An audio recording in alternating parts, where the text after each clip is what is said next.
Yeah, so Dan Mugford can get just under 160 kilograms clean and over his head. It's unbelievable. Wow. It's unbelievable.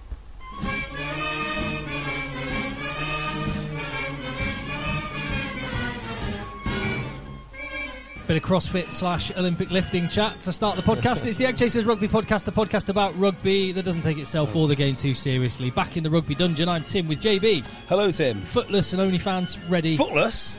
Jesus. Legless, footless. Shoeless and OnlyFans ready. And Phil. Hello, Tim. Hello, JB. Right, the not only the only rugby podcast that is there for you 52 weeks of the, well, I was going to say no, not the only rugby podcast that is there for you every single Monday without fail, making sure you get your rugby fix to start the week, but the only podcast that is there for you 52 weeks of the year for very nearly 10 years. A lot of people putting their feet up at this point. Yeah, lazy. Grassroots. And there's so much rugby going on. Grassroots part-timers. Exactly. This is where we separate ourselves from the pack, and if you appreciate the fact that there is still rugby chat in your feed, please hit subscribe if you haven't already, wherever you get your podcasts. Please tell a mate. And if you want to help keep the lights on, go to patreon.com/EggChasers for more content and to support the pod. As JB said, there's lots of rugby going on. We just sat, though, and tried to watch the French top 14 playoff between Lyon and Bordeaux, which it's about just approaching half-time now. Yeah. Which is on Viaplay, as we understood it, which you have a subscription for, JB. Yep. As a result of your legacy annual subscription to Premier Sports, which you never watched. No. We tried to watch it and we couldn't find it. It wasn't on. No, but it's on record later. Well, So I can watch it, but not live, it'd seem. Yeah, they're replaying it. It seems like 10:30 a.m. tomorrow. They might be replaying it at other times as well. But currently they've got NASCAR. Barcelona. Spanish football. And Italian football. Spanish and Italian football, I can understand, would have a greater audience. Do you think? Yeah, probably. Yeah, no, probably. It would. Yeah. I mean, maybe that's. Do you know what's going to be death knell for? I mean, I don't know how this is going to work exactly, but if BT Sport got hold of the rights for French rugby, that would be a serious problem for Premiership rugby, because you've got the same broadcaster with two leagues, and one is going to be much, much superior. Well, BT Sport will not. It will be called TNT next season. Yeah. I thought it was going to be DAZN. DAZN. No, Warner Brothers Discovery have purchased the rights and effectively will be taking on the broadcast rights that BT Sport held. So all of it's like Champions League and, as I understand it, yes. Yeah. So it'll be TNT Sports and. And there'll be a change of hands of the production company which make, although the quality of Buzz 16, which is Gary Neville's company. Is that right? Company, hang on. Gary Neville's got some strange views, but he's actually... I'm mixed on him. Oh, no, he's got fingers in all sorts of pies, and he's a very astute man. Would you have Gary Neville as Mayor of Manchester? I think he's excellent at what he does. I think I might consider him as Mayor of Manchester. Yeah. Because we're not going to get anyone better than Burnham. So by Old Trafford Cricket Ground, he's got a university. UA19. Yeah. So well, he tried to build a campus down the road here. So I live in a very sort of left-leaning, right? Well, we all do, right? Right on, houses for all kind of area. Oh yeah, houses for all. Just not in my backyard. Not in my backyard. Like classic NIMBYs. Yeah. Absolutely. So every time they launch, Gary Neville, like Phil with the Sail Shark Stadium. Exactly. Yeah. I'm the opposite to Phil. So we've got these beautiful meadows and the Mersey runs through it. And Gary Neville wanted to build his campus down there. I thought, build now. Like, if you really want to vote the way that you do over here, and you want all the campaigns that you have, build houses for poor people on those meadows today. That's exactly what I want. Knock it all down. The reason that they wanted to keep that is because some people take their dogs for a walk there, which is crazy. Which is fine, except there must be legitimately 100 or 150 other acres surrounding it where dogs can quite happily walk. If you want to vote for fairness, by all means do so, but we need to bulldoze those meadows. How did we get here? Oh, yes. Gary Neville's company. Gary Neville's production company will be looking after the Premiership next season. Oh, that's interesting. And from the disgrace of us not being able to watch the top 14, we could have watched it pre-pod and then spoken about it. Yeah. So do you want to know the score currently? Yeah, absolutely. It was 12-8. I think 14-8. 14-8, yeah. And there's at least one ex-Premiership player playing. Lima Sopawanga. Indeed. Converted the try for Josh Tuisova and the other try from Ethan Demortier. Yeah, and Jalibert has scored the points for Bordeaux on the other side. Try and a penalty. So exciting. And another former Premiership player in Tom Willis, starting at 8 for Bordeaux. Yeah. And Santiago Cordero. It's a great league. Yeah, so I was watching... And Vadim Kobalas. Still going. Oh, yeah, Still going tight head, yeah. So let's just reflect on what we've been... Santiago Cordero, did you say him? Yes, yeah. So let's just reflect on Vladim Kobalas, because people might have forgotten about him. But when he played for Sale Sharks, the last time that we checked, at least, they had not lost one of their own scrums all season when he played tight head. Vladim Kobalas, Phil made an ill-conceived joke in front of... Will Addison. Will Addison was absolutely astonished. So the joke was something along the lines of, what was it, Phil? It was just a little offhand remark. It was shortly after. Do you remember Vadim Kobalas attempted a drop goal and scuffed it? And it was something. It was like a reference back to that. Like, he said something like, "There's plenty." Something like handling drills. Keep away from... something about skills. And I kind of joked that Vadim Kobalas would not have very good skills, and Addison. It looked like you said something bad about his mother. Yeah. He's one of the most skillful players in the whole team. He's the best at table tennis. He does, and he nailed a drop goal at international level for Moldova. Not only is he the best at table tennis and the best scrummager. Remember Jonathan Mills? I mean, we remember Jonathan Mills, but the listeners might not remember Jonathan Mills. London Welsh, Llanelli, played at Sale Sharks. And he was talking about Vladim Kobalas and says comfortably the best. He would be laughing at you as he pinned you down. Like, the guy is a force of nature, and here he is in he must be like 8 years since he left. Yeah, propping up a scrum in the French playoffs in the hardest league in the world, and he must be 40 something. He must be 40. Well, he's listed. Oh yeah, he's listed at 39 years old. There you go. Wow. Speaking Rugby of royalty. Speaking of old props, and he's 39. He is 40 in July. Yes, he's 1 month from being 40. Well, talking of old props, of older gentlemen. Well, I was going to say old props. Oh, go on. Sticking with the props. Did you see who was starting for the Crusaders against my beloved Hurricanes this weekend? Oh, that's a good question. At tight head prop. I'm going to say, is it a Coles brother or something? It's not one of the Frank's brother. So Frank's brother. Someone old. I'm trying to think. Tight head prop. Yeah. Old, not the guy that was at Newcastle and Toulon and stuff. No, he's he's a coach, and he's Carl also Heyman. got dementia. Carl Heyman, I'm trying to think of old props. He's got lots of other issues. Yeah, lots of reasons why he would not be playing that game. Yes, it wouldn't go down too well with the lawsuits. Should he be found? Should he be found playing? Oh right, okay. So no, I don't know who. I've got no idea. He was playing Premiership until last year. Oh, is it the guy who went to Ulster for a little bit? Yes. Oh, he's from Wellington, and he got paid an absolute fortune. Never played for Wasps. He's from Auckland.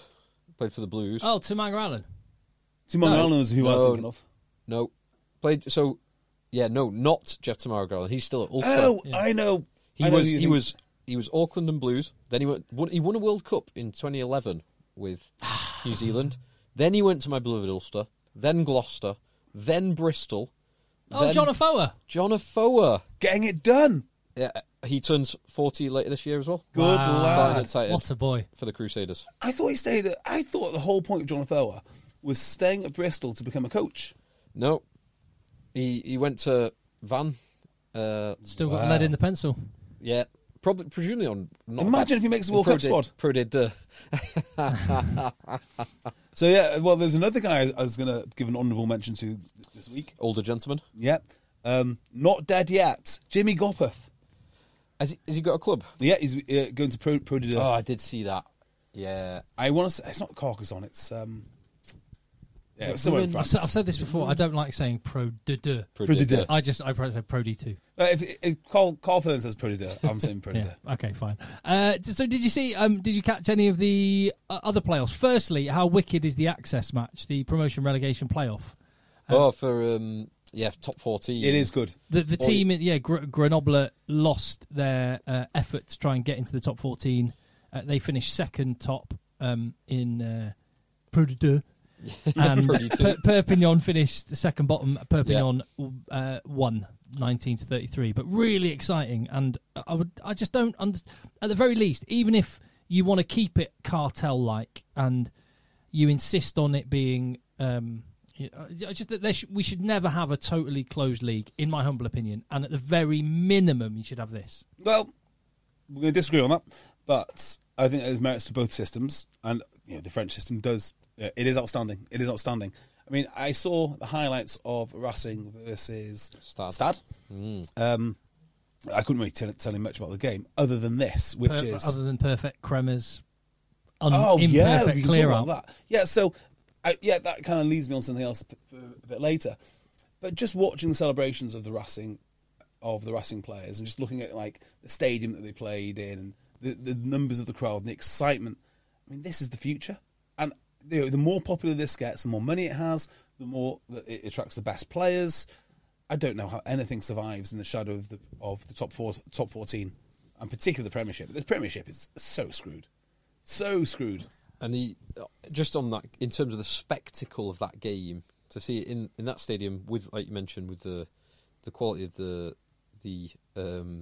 changing rooms and the quality of the kits, like those two kits, Stash was exceptional. Everything looks right, doesn't it? It looks so good seeing that. There's not. I guess the closest in the Premiership, and it's nowhere near in the same league in terms of the colour palette, but it would be probably Bath versus Leicester. Yes, the white and blue and the British Racing green with red and white. That is historic, beautiful historic. But they're not in the same league as the two Parisian clubs with the pink and then the blue and the white. When I watched the URC final and the quarterfinal and the semi-finals this year, like, it was obvious that the URC are thinking about other things in the Premiership. I'm not thinking about things because the Premiership have got a big issue on their plate, which is survival. Like, literally survival. They are right now. So just trying to run a league. Probably not that surprising, is it, that when none of the clubs make any money, thinking about the kit is not high on their priority, or thinking about innovations within the game is not. They literally just want to know how many teams are going to play in the professional league next year, because they don't know.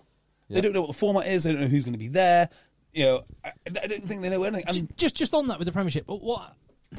So, we can get on to London Irish in a minute. We might as well stick with the positives in the French top 14. But I don't understand why it has to be such an unknown. Could they not, the people that are planning next season, just plan one eventuality with London Irish involved, one eventuality without London Irish? Just plan both. So scenario planning it's not that difficult. No. The London Irish situation as well. It's not really a spectrum, it's binary. They will either exist or they will not exist. And based on what we're hearing at the moment, it probably looks fairly predictable that they will not exist. Yeah, and at least as a Premiership entity. Yeah, and saying the quiet part out loud, the Premiership don't want them there, and the RFU don't want them there. Now, it doesn't have to be London Irish. It could be Newcastle. They don't really care, but they want 10 teams. And to be fair to them, it does make sense. I mean, we've seen what an odd league looks like, and it doesn't work. So you do need an even number of teams. I think 12 would be fine. 12 would be fine, or 10. I don't really mind. Or 12. I think 12 is about right. I think 14's too many. 12's okay, but it's difficult. It's really difficult. So you've got London Irish who are struggling to stay afloat, and quite frankly, the authorities want them gone. They've issued this extension, but I think it's mostly so they can say, "Oh, look, we've done everything possible, but it is now time to go." They are waiting desperately for London Irish to go. Tuesday is the deadline when, they've now had a tax bill that's arrived from HMRC, which usually only happens when there's a thought from that what's the word? Administrators are going to be needed. Yeah, administrators or liquidators. Yes. And from what I've read, got it in front of me at the moment, so a winding up petition was issued on Friday against London Irish Holdings and London Irish Rugby Football Ground Limited, which from HMRC in relation to this unpaid tax bill. You add that to 50% of the players' salaries were paid for the end of May, but that leaves 50% remaining. Oh, God. And initially the RFU said we will only make an extension if the 100%. Wages are paid. Mick Crossan sort of called their bluff a little bit and said 50%.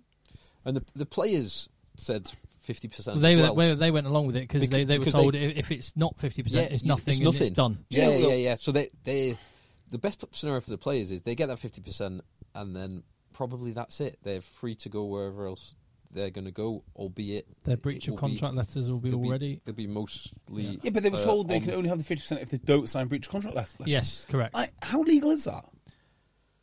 I'm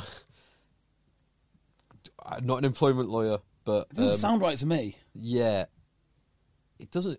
Because if they're made to sign something to say it's not it would be an alternative contract which anyone can. I guess from a player's point of view, it's kind of immaterial because if a takeover happens, they get paid everything on Tuesday, and if any of them were so unhappy they wanted to go, I bet London Irish probably wouldn't stand in their way. Yeah, but on the worst case scenario is that it's all irrelevant. The RPA 2 days anyway, who I've said lots of times do lots of good things.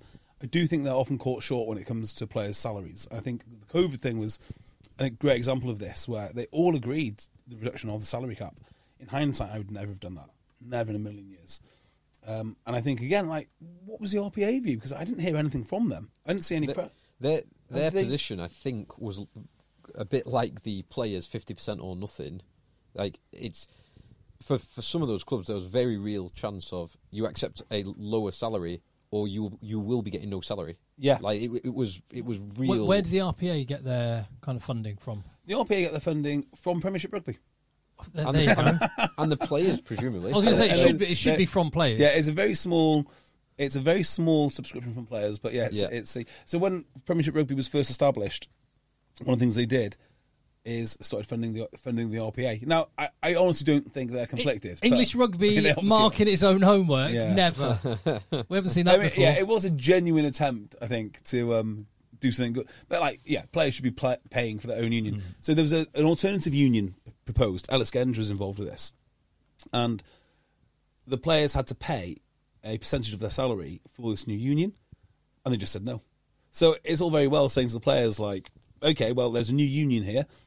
Do you want to join it? It's going to cost you 2% more. No, thank you.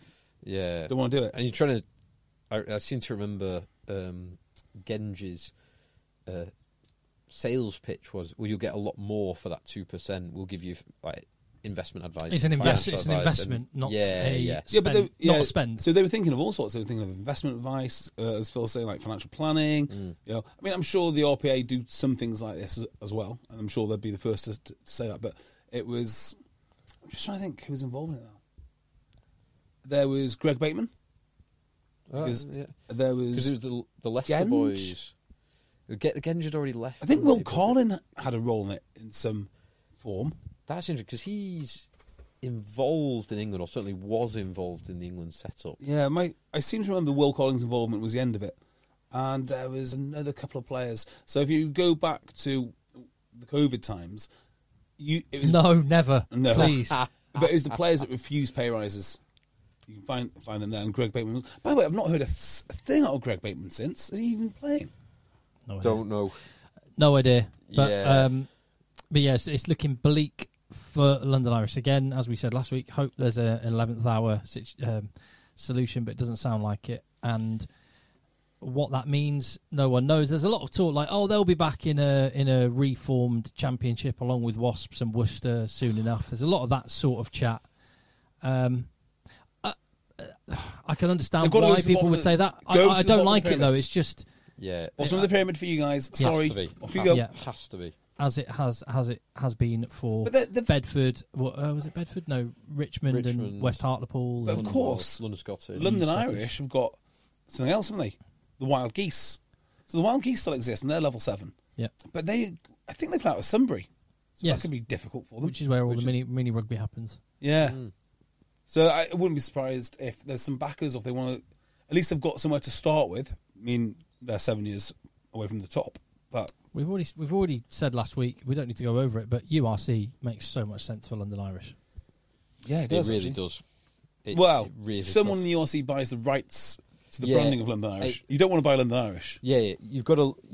It's one of those positions where you've got to let them fail. You've got to let the debts be cleared off, or written off, not cleared off, and then you buy the IP.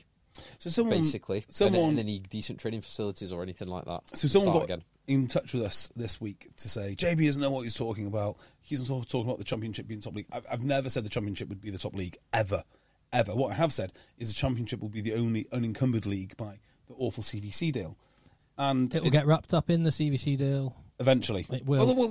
But it's not, though, is it? No, it's not. You're correct that it's not. Yeah, it's not. So even if they came to an agreement, and I don't know how they come to this agreement, say a French-style agreement where the TV money comes in and there's X amount to the Championship and then Y amount to the Premiership, I don't know how that even works. Does CVC take 1/3 of that? Are they even allowed to do it? Would you'd be signing a new contract with those. But like a Championship with Wasps, Worcester and London Irish starts to sound a little bit more like a proposition. Yeah, alongside Ealing and Jersey and Doncaster and a few others. Yeah, all forging their own way, which is exactly what I'd do.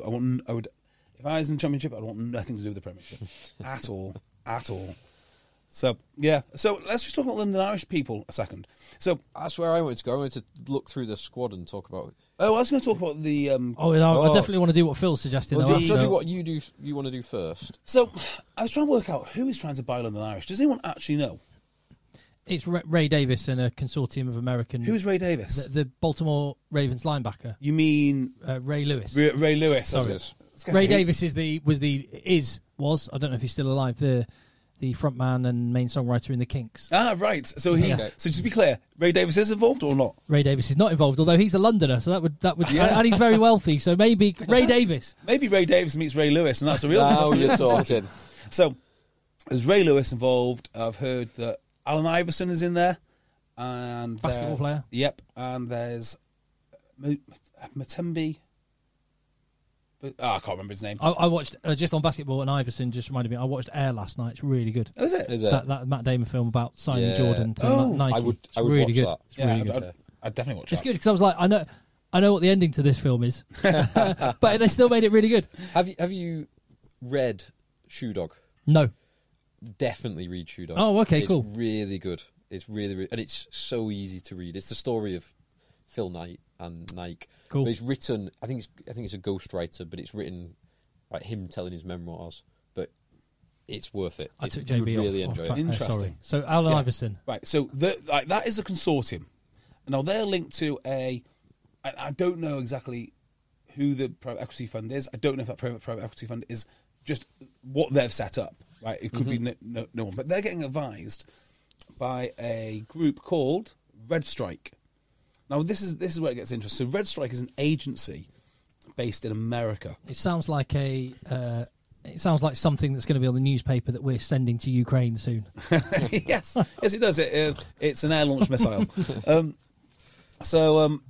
Red Strike is advising them, but they're not part of the consortium.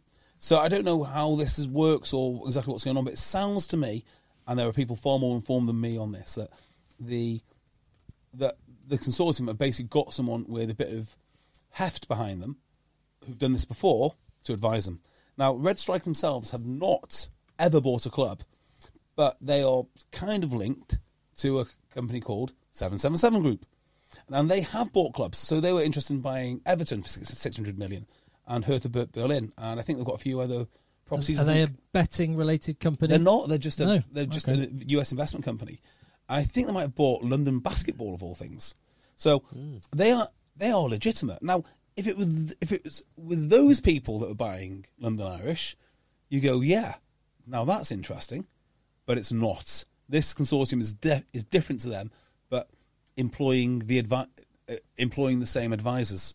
So it's all a bit mixed up. Like, who are these people? Now, one of the reasons you know that maybe this consortium are not the most keyed into rugby is because they've chose ex-Premiership head of comms as their spokesperson, which is probably why we've heard nothing from them or know nothing about the details. But that is crazy because, I mean, what does anyone know about this stuff? Well, it's not happening, so... Not a lot. Would you like to know a funny story about the comms situation there? Yes, please. Allegedly, they were asked to comment on the RFU press release. Is there anything which you'd like to add to this press release regarding your takeover? The answer was, we've not seen the press release. Can you forward it to us, please? So this is who you're dealing with. So I don't think this consortium is serious, just for the fact that who they've appointed.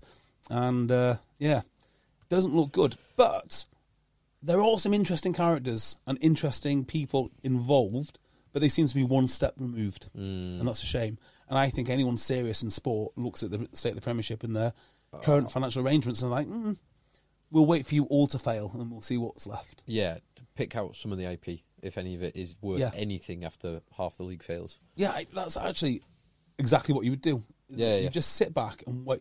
London Irish is nice, but maybe you want Leicester Tigers. Yeah. Maybe you want Bath. Maybe you want some other property. Yeah. Yeah, Bath would be nice. Wouldn't it be nice? I think the EggChasers media could buy Bath if everything fails. Well, I mean, theoretically, we could have bought Bath, London Irish, and Worcester. Here's one. If there were spots if there were a rugby monopoly board, which maybe we should actually do, an EggChasers monopoly board. Yes. We should do that. That's a good idea. I don't know who you talk to about that. Is it Halbro or whatever? You don't ask for permission, you ask for forgiveness. But what would be Old Kent Road round to, and what would be Mayfair in Premiership rugby terms? Okay, so Newcastle's Old Kent Road. Yeah, it has to, right? Yeah. And then Bath and Leicester are Mayfair and Park Lane. Yeah. Yeah. 100%. Now, how many properties are there? Is it... I mean, there's 16 or 24 in Monopoly, I can't remember, but more than Premiership clubs. Yeah. There's more. Yeah, so it's 5 on one. It's 5 on two sides, and then 16. 16, isn't it? So no, it'd be 22. 20, wow. 22. You got 2 5s, two brown, 2 5s and 2 6s. So that's 10 plus 12 is 22. 22. Plus then the 4 stations. Plus no, you don't need stations. Yeah, you don't need stations. Like stations could be like Millennium Stadium, 28. Yeah, Millennium Stadium, Twickenham, Murrayfield, and Aviva Stadium. Yeah, so just for Premiership Kingspan. teams. Yeah, Kingspan. Sorry, Premier Stadium Phil. On the So you island need of Ireland. 16 teams, so you'd have to go for the 13 Premiership teams who were last Premiership teams, and then 3 more. Well, no, because you need 22. You need 22, so yeah. So the North Road is 5. Yeah. The East Road is 6. 6. Uh-huh. South Road is 6. Uh-huh. West Road It's 5. is 5. So 16. The Premiership would take 2 sides. So the Premiership would take 2 sides. Sorry, You'd still have 10 teams left. Yes, I got you, Phil. Yeah. Yeah. 22. So 22. Yes. So you'd need to incorporate the Championship, and you might want to do. Who would you use? Or you could use the British and Irish URC teams as well. Although no, it's better with just England. I don't know. Anyway, we'll think on and work on it. Yeah, maybe rather than do it as like prestigious clubs, you do it in terms of regions. So maybe you group Bath, Bristol, and Gloucester. That's what you do. Oh, and then the London clubs. And then you'd have to have London clubs at Oxford Road. I don't know how you get Bath in there. Because Bath has to be Mayfair. Bath has to be Mayfair. Yeah. And Tigers have to be Mayfair. And then everything else. Park Lane and Mayfair, yeah. Then you've got a nice set, haven't you, for the Midlands clubs? Like the 2 Midlands clubs could actually be Northampton, Leicester as Mayfair, Park Lane, but it has to be Bath. So sorry. Bath and Leicester has to be. It doesn't quite overlay particularly well. No, it doesn't. Need some thought. If you want to build this thing for us, build it for us. I think if there's one thing we've learned about the interest in club rugby in England at the minute, no one would buy this. Yeah. Yes. Well, we would, but that would be hypothetical. Like it would be a good Christmas present. It would be a great Christmas discerning fan who likes rugby.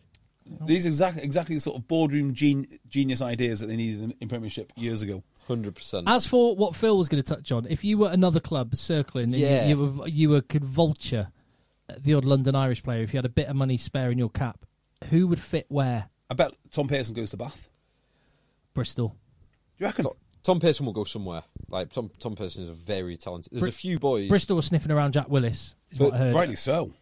Yeah, they were. And so Tom Pearson. Well, Bristol sent Dan Thomas on loan to try and free up their cap space. Correct. But when Toulouse probably offered him close to his market value. He's getting paid as much in Toulouse as he did Wasps and England combined.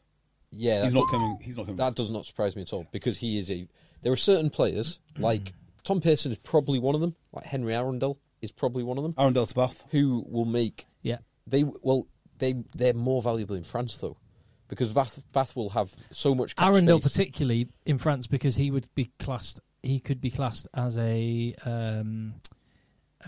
GIF player because he's young enough Still not 21 to still be tick the academy box. So I think with all these good London Irish players, and it's a boring thing to say because we all want to talk about them going to the Premiership, but this is the perfect time to go to France because Willis has done it, and we all know the exceptional circumstances clause is in action. Real, viable. You've got to go to France. Yeah. If you're English, go to France because you can still play for England. And actually, I don't think you're particularly fancied if you play for London Irish anyway. It's not a fashionable club, same way as if you play for Newcastle or Sale. So you go to France because you'll automatically be fancied then. Like the way that people talk about Zach Mercer, the way that people talk about Tom. I mean, Tom Willis has become twice the player since he went to lose in the minds of Bordeaux. people who don't watch him. Jack Willis. Jack Willis. Yeah. But yeah, you are right. Definitely now is the time to go to France, and I'd be astonished if several of them don't. So someone like Paddy Jackson, for example. France. I mean, he's already been to France. He's already been to France. He's Perpignan. It won't happen, but it would be such a good move in pure rugby terms if Paddy Jackson went to Ulster. It will never happen, obviously, but it will never. That would be. I think it's probably right for both sides. Yes, of the equation for I it agree. Not to happen. I agree. I'm very happy not for it to. In non-rugby terms, but in pure in rugby-only terms, if I can just judge it on that, that would be the perfect fit because they need a 10. Ireland don't have depth at 10. They've got to go with Johnny Sexton afterwards, and he is probably the best Irish 10. But anyway, that's a whole. Well, some people will be very triggered by me even talking in pure rugby terms. Yeah. You're not allowed to have a conversation about just rugby things. No, I don't know what happens to Paddy Jackson next. I mean, I think he wants probably to go to a French. Well, there's rumours of Newcastle. Oh, good God, no! Don't do it. That would be a bad move for them because everybody. Because particularly if there's no relegation. Well, just think about what this horrible woke culture has done to certain clubs. So, just the fact that you have Paddy Jackson means that continuously you get like hate attacks across social media. And look at what happened to Exeter. They've gone from everyone's second favourite club to still a whiff of something unsavoury about them because of all the attacks over the branding. Courtney Law's having people trying to take out his Adidas sponsorship, checking his dad's salary. His dad's salary online. God, there was a Twitter account the other day, and it outlined stuff. all of the abuse and harassment that was levelled towards Israel Folau, including buying a domain name called israelfolau.com. So if you look at Israel Folau, if you type into Google Israel Folau, someone's bought that domain name, and I think it doesn't. Yeah, you know who. Yeah, I know exactly. Don't need to say it. But it's just the level of hatred is off the chart. So anyway. I don't hate anybody as much as some of these people who claim to be about peace and love and. It's stuff. just harassment. You could just ignore. This is a serious comment, right? And people think I'm going too far here. But what would make these people happy? Would it make them happy if they woke up one day and Paddy Jackson was dead? Because it feels like that's the level of hatred that they put towards him and Israel Folau. It feels like a sort of hounding that went on to Caroline Flack and is probably going on to Philip Schofield now. I think it's that level of hatred that these people have for these players, and I can't get over it. I understand you didn't like what they did. But 4 years on, and you're still going at it. It's very disturbing. Very disturbing. It is very weird. So for Paddy Jackson, I mean, just avoid the English-speaking world and go to France. Go back to France. Completely agree. More money, less hassle. Racing need a 10. They do. They're sniffing around Marcus Smith, and he looks like a Racing 10. The talk is for next year, but there's a thought that it could even be for September. Well, do you know who I think is a Racing 10? I've said this so many times, and it just makes more and more sense the more I think about it. Post-World Cup, Owen Farrell. I actually think George Ford is probably more of a Racing 10. Yeah, but George Ford, he fits in that Sale salary cap, right?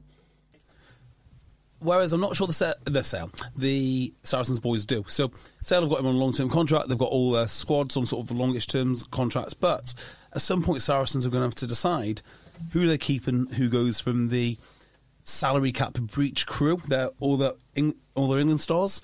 So do they? I'm sure that's what they call themselves. Yeah, exactly right. The salary cap crew. I don't think they can keep both Itoje and Farrell on market rates. So they have to make a decision which one goes. It'd be interesting if they're grandfathered in with the double marquee players. And just keep on extending those contracts. Yeah, potentially. But at some point, not at some point, we know at the current plan point, not the season we're about to go into, the season after that, the salary cap increases to much closer to 7 million all in. So at that point, they only really need to survive one more year if that is the scenario. But it's not so much a case of... So the problem they've got is not so much a case of can they pay those two boys individually, which I think they could in the new salary cap. Who else can pay them and what do they have to give up? And with the best will in the world, they're both amazing players, but are they worth not having a rest of a squad? But they're also players who... I mean, Mario Itoje, he's 28 now. So he's very much in his prime, but he will not be around forever. He'll get this World Cup, he will get one more World Cup, and then that might be it. And he might be sensible to go and look amazing for 4, 5, 6 years in the Racing 92 kit or the Stade Francais or the Toulouse kit. He would look great. Yeah. He'll look great in whatever kit he wears. But those kits in particular, he'd look fantastic in. The other thing about him as well is, out of the two, he's the one I'd let go. The reason I'd let him go is he's basically a work rate player. His work rate is phenomenal. He's not a high skill guy. Like, you can kind of keep big second rows around for a long time because their core skill has been big. His core skill has been athletic and working hard. And those two things do decline. So if you're going to keep a fly half or a hard working second row, I keep the fly half. Although Faz is 3 years older, so he's 31 now. He'll be 32 by the end of the year. But he could potentially be the next Sexton. He could, because he's ultra professional. He's never really needed speed. He never really had speed, therefore you don't miss what you've not got. I'm very encouraged and comforted by how it feels like the narrative surrounding Owen Farrell from many rugby fans has completely shifted in the last few months. Do you remember how hated Owen Farrell was? I think there's still a lot of people who do dislike him. Look, I'm not a complete convert. I appreciate what he does well, and I appreciate how professional he is. I think he's a great leader. Not always. Sometimes he's amazing. Sometimes he is amazing. But he does have flaws in his game. He's not complete. Yeah. Well, he's sort of touching on this, actually, an email here. Contact eggchasers@gmail.com from Adam Davis, who says, all right, cards on the table. I'm a Quins season ticket holder, so we do strongly dislike Saracens. So I may well be blinded by this. Very honest of you to accept that and open up on that up front. He says, however, following on from what you guys said last week as opposition fans, do we just have to accept these massively talented players are all taking a supposed pay cut to stay at the club? Quins have lost Marchant, Wilco Lowe, Tommy Allen this summer. I was looking at, and Bath and Sale have had to release about 15 players, and the less said about Exeter on that front, the better. With the salary cap going down, all the other clubs have had to make decisions about cutting players, squad size, etc. Yet Saracens have been able to announce all these players: George, Mako, Daly, Good, Earl, Daly, Maitland, that's another one. He got him cheap. Lazowski, McFarland are all signing new deals. It's well known at Quins that we offered Tizard a decent contract, but Saracens came in and offered more cash. I admit, fair enough, Malins is leaving, but they're still bringing in Tom Parton and Tom Willis, who can't be cheap. And there's still talk of Billy re-signing and Anthony Watson maybe joining. In a time of a reduced salary cap, how can you have a back row options of Earl Christie, Billy V, Tom Willis and Theo McFarland whilst having just one marquee player and still affording Farrell and Itoje? Christie's class, but he is homegrown, isn't he? I reckon he'll be on the last year of a 3-year or a 2+1 or something like that, and he'll be on nothing. So that would be the first one. Jackson Ray's gone. I suspect he's pretty well paid because he's always there or thereabouts. And he's, as I said only the other week, he's an incredibly useful player because of his versatility, longevity, and he's never missed a game due to internationals. If McFarland's got a new deal, that will be substantially improved. I bet his original deal wasn't great. I bet his original deal wasn't great because he was a failed basketball player. Yeah. Like it's not hard to predict that a 6'6" Samoan boy is going to be fairly handy at rugby. But I was going to use Theo McFarland as the reason why is. I've spoken to people at Saracens about this. They have worked their nuts off as a coaching team to work on him because he was a long way off the finished article, still is a long way off the finished article, and they put in so much time to upskill him, get him ready. All like kickoffs and things like that, they've had to do so much work because he was not nearly good enough. So they are they're the best in the business at upskilling players. We've seen that with the way the number of players and the quality of players they bring through, and the players that go to Saracens and kick on. Yes. Oh, because I want to talk about one of them. And the players who they bring in from the Championship. Richard Barrington. Chris Wiles. Your mate from Sedgley. Petrus Duplessis, multiple-time Champions Cup winner. I think you're missing one of the greatest examples. And he came as an international and left as an even better player. And might be one of the most valuable players on the planet. Will Skelton. Will Skelton. Yes, correct. So, like, Will Skelton wasn't ripping up trees like he is now. Will Skelton came as a little bit of a lost cause. Yeah, he had all of the right pieces, just in the wrong order. Yes. Like he was not getting the most, and they got him to get the most out of it. I think they dropped 20 kg off him.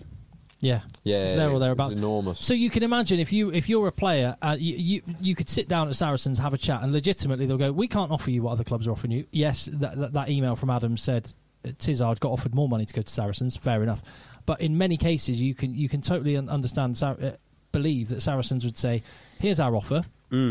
By all means, take more. But if you want to be the best rugby player you can be and make more in the long term and get a longer and go deal to England and play for England, then there's the deal right there." Yeah. And bearing in mind we've had Wasps, Worcester, London Irish. There's other clubs that we know are a bit creaky. One again, I don't want this to be famous last words. Someone bring this up when Saracens go bust, but they seem to have everything very secure, infrastructure. They don't have a massive crowd, but they've got good business relationships. They seem to be a forward-thinking club that have all the pieces in place, and so you can feel fairly confident that you're going to have a job in a couple of years' time. So I wanted to sort of move the conversation on a little bit, because there was a player who was mentioned this week in the news who was at Saracens, and it just shows the absolute hubris of a certain union. Rhys Carey has been released by the Welsh training squad, right? Yeah. Now, why they thought it was a good idea to bring Rhys Carey back to Wales when he's currently at Saracens, and we've just gone through a list of players that they developed, but most importantly the one they developed was Will Skelton, because what's Rhys Carey? He's a phenomenal physical specimen that needs to be taught how to be a rugby player, and he should have stayed at Saracens. There's just a list now. They wouldn't have been able to play him because they have their own silly rules. Exactly. So, like, talk about, I mean, here they are. Wales could have had a legitimate world-class prop because he's got world-class size. Yeah, well, he's 6'3" and over 130 kg. He's enormous. Which is, there's not many props that hit those, not many players at all. He's enormous. And he must be fairly talented for Saracens to want him. Yeah, but because their own stupid rules, like, oh, well, you can't play for Wales, so you're going to have to come to Saracens and go, where exactly? Where did he end up? Cardiff or somewhere? I don't even know. Like, where. Yeah, he went to Cardiff. Yeah. Do you think he tore up trees there in the same way that he would in Saracens? Absolutely not. The two things we know is he wasn't playing in the same level of games from Saracens, and in terms of his own conditioning, he's dropped out of Wales due to his failing to meet individual performance just targets. Just on the statement that was made, where do you stand purely on the statement? Because there was a lot of ire thrown at the WRU for the manner in which they announced that he's no longer in the training squad. Right, so first things first, the WRU were wrong to make him move clubs. Yes. Morally, ethically wrong, okay? That's the first thing. The 60 cap rule and the 15 cap rule, it's all wrong. But not just morally and ethically wrong. Like, from a performance perspective wrong. Yeah. It's objectively the But wrong it makes you think they don't care. You know, all they care about is having the names and thinking that they own the players. It's like a power play. It's like a dominance thing. So there's that. As for statement, don't care. You know, he's been released because he hasn't hit targets. He's a professional. So there's only so much. Like, from my point of view, the WRU acted like clowns, but he also must have acted a bit like a clown because he is a professional and his strength and conditioning is his responsibility. Now, just because the WRU don't have a organisation capable of making him become an adult doesn't mean that he's off the hook for not being an adult. Well, one of the things he said is that too much emphasis was placed purely on the number that's on the scales and not from his perspective, the actual performance he was able to do. And we've seen players like this before, that guys like Ben Morgan, Thomas Waldron don't look like they should be elite athletes, but they are exceptional rugby players. I would like to know. I would want to know what these targets were, because in my Franz Malherbe. Yeah, Franz Malherbe's great, but because these targets, if they want him to do a sub 25 K time, he's never going to do that. But if they want him to be squatting 200 plus kg, 250, 300 plus kg, I'm sure. So as long as they're sensible relative targets, like as in for his position, for him as an individual, and he's failed to miss him, it is on him. Yeah. But I completely agree that the WRU was stupid to ever take him from Saracens, because they would get the WRU would get the best of their assets if he's being managed by Saracens. He would not fail to meet these targets if he was being managed by Saracens. Yeah, I honestly can't think. I mean, correct me if I'm wrong. Can you think of a single player that's gone to Saracens and just absolutely bombed, like just come out as a worse player, or maybe there are some that haven't kicked on in the way that I imagine they might. Alex Lewington, I thought, might go to Saracens and become an England winger. Oh, I thought Alex Lewington. Yeah, I thought. I also thought he's been excellent for Saracens. Oh no, he has been excellent. But he was excellent for London Irish. I tell you the one, the French hooker. Tolofua, mate? No. Tolofua. Is it Tolofua? Am I right up? Yeah. I thought he was going to be a world beater when he showed up at Saracens because of his size, and he never actually did it. Well, he went to. Is it Toulon now? Yeah, he's somewhere else. His brothers at Toulouse, I want to say. Yeah, I think might be right. So I thought, that might be the only one. I think he's still a. For Saracens to be interested, for you to go through the interview process, for you to end up at Saracens, for you to play for Saracens, there's obviously something about you. But ultimately, he's got to take responsibility. It did feel pretty harsh, the public statement saying he hasn't met the fitness requirements. Equally, and he's a professional, and if that is the reality, then I don't necessarily have a problem with the reason being given. And quite often we're saying, there's too much. There's too much cliche stuff. We're not getting information. We don't get anything. And then when someone does give you pure professional information, cold. But by the way, we'd be happy to kick a player out of an international squad for holding the wrong views on something. But when it comes down to conditioning, his actual job is like, well, hang on a minute, this is beyond the pale. No. This is why you do leave squads. This is exactly the reason. I have absolutely no problem. No. And I'd have no problem with there being a fat camp or weak camp or slow camp, like whatever. You name the camp. If people are not, if they're not cutting it, you need to be told you're not cutting it, guys. That's. Did they have a fat camp? What would you call a camp for players that weren't? Did they? Because loose, not specifically, but yeah. There was, and we when I was there, we had various different S&C and head coaches. This is that time of year right now. I mean, obviously not in France because they're still playing, but for most of the clubs in France aren't playing anymore. This is the time now where some players, and we all played with those players, just let themselves go. Let themselves go. Switch off. I mean, but they need that, don't they? Yeah. It's easier to never get out of shape, I would say. It is. Just don't do that. Yeah. I mean, as a man who gets out of shape quite easily, don't do that. You lose it a lot faster than you gain it. That is true. Yes. Yeah. I hope. I mean, he's just leave Wales now. If he's not in the Welsh squad, there's no point in staying there. Go to France. Yeah. How many players can just keep going to France, particularly when they've got a GIF quota system? You're talking about this. Just go to France. Yeah, but we're not talking. We're not talking about the sixth choice prop here. We're talking about a man who's 130 kilograms. Yes, like all the guys have said, go to France. Tom Pearson, he can go to France. Yeah. So when I'm looking at London Irish, Harry Jackson, he can go to France. There's probably 3 or 4. Yeah. Like there's not many. I've got a 40-man squad in front of me. Arundel can do what he wants. Although he's going to be at England, so he's an incredible player, But the exception, like the Jack Willis, there's an argument that Loader is better value than Arundel because he will not be playing for England for a Premiership team. For a Premiership team. Yeah. Loader's a great player. There's loads of good players there. Loads of good ones. Janzi van Rensburg's an excellent centre. Cincy's very good. Paddy Jackson's ace. Janzi van Rensburg really is. He will be a steal for whoever gets him. Yeah, because he can play 10 as well. He can distribute. Yeah. He hits hard. He is a really, really handy player. There's like Gonzalez, the Argentine back row. Fantastic. He is off to France, though. Is he already off to France? I think so. I think, it's amazing. London Irish, considering there's a salary cap in place, have assembled some squad. Fischetti, the loose head, I like him. Yeah. I mean, they've really done very, very well. So it's a shame. It is a shame. But, you can deny reality, you can't deny the consequences of denying reality. And that's where we are. Unfortunately, yes. Just whilst we're talking about Rhys Carey, do you want to talk about all the players that have left Wales? Just a list of them is enormous. Yeah. So I don't have it to hand, but Jared Evans has gone to Quins. That would be one. I mean, we're talking about like 12 or 13 per team. Like, people have been released. Like, has Lee Halfpenny retired? Or has he just been released? Don't know. Alan Wynne-Jones is listed as released on a list of players which has retired players on it. He just released. Just released, it says. Thomas Francis is going to Pro D2, but That's another guy. Apparently signed a contract with Ospreys, and they're saying they want a fee if they want him to be released from it.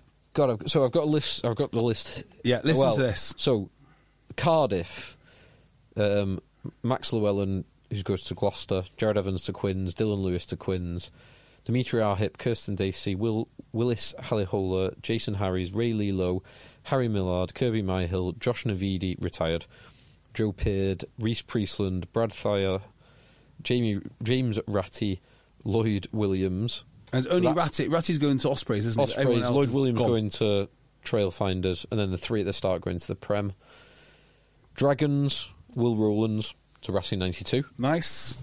Will Rowlands is a bloody good player. Shouldn't have wasted his career, or part of his career, with Dragons. That's for sure. Ewan Davis, Rob Evans, Ben Fry, Lennon Gregaines, Ben Mower, Hugh Taylor, Sam Davis to Grenoble, and JJ Hanrahan. Sam Davis, for a lot of people, was one of the most talented fly halves that they've ever played with. Never kicked on. Never. Yeah, he's a good example of not getting the best. Ospreys, Stephen Myler, retired. Tian Thomas Wheeler goes to Japan. Joe Hawkins to Exeter. Right, do you know why Joe Hawkins can't play for Wales but Llewellyn can? Market rate offer. Signed 25 caps. before that. Not quite, almost. It's because Gareth Llewellyn, is that his dad? Have I just made that up? The lock. Yeah, so I'm sure his dad is the lock, Gareth Llewellyn, right? But Llewellyn hadn't received a Wales cap, so he doesn't get caught by the 15 cap rule. So he can go. Or 25 cap rule. Yeah. But because Hawkins has. Oh, yeah, I'll have the cap, that's please. Ridiculous. I know. Cheers, lads. Thanks. So Hawkins, Ethan Roots to Chiefs. Gareth Anscombe, gone. Dan Lydiot. I mean, just Dan Lydiot goes from Ospreys to Dragons. Yeah. Talk about out of the frame, back into the fire. So just on some of these players, right? Like Anscombe's a great example. The Ospreys have waited. I mean, Welsh Rugby has spent so much money on Anscombe getting him back and ready to play. And now, is he even in the Welsh squad, I wonder? He's probably in the widest squad. Yeah, they called he up will be. a huge number, didn't What happens to him? Where does he go next? Who knows? France. Who knows? Well, he's released. Alan Wynne-Jones released. Yeah. Bradley Davis retired. Dan Evans retired. And Thomas Francis to Provence, which is where Gopeth is going. Provence, yeah. Yeah. Aix-en-Provence, lovely town. Well done, boys. Very pretty. Bit too town. near Marseille for my liking, but I've heard good things from you, Tim. Yeah, it's lovely. Thomas Francis will enjoy that. I'm sure his conditioning will be spot on. It's top notch. And then Scarlets. Scarlets bring in Johan Lloyd. Other than that, they lose Javan Sebastian to Edinburgh. Sione Calamafoni, he's still going. Still going. To Van. Dane Blacker to Dragons. Corey Baldwin to Dragons. Yeston Rees to Ampthill. And then all of these boys are released. Taylor Davis, Lee Halfpenny, released.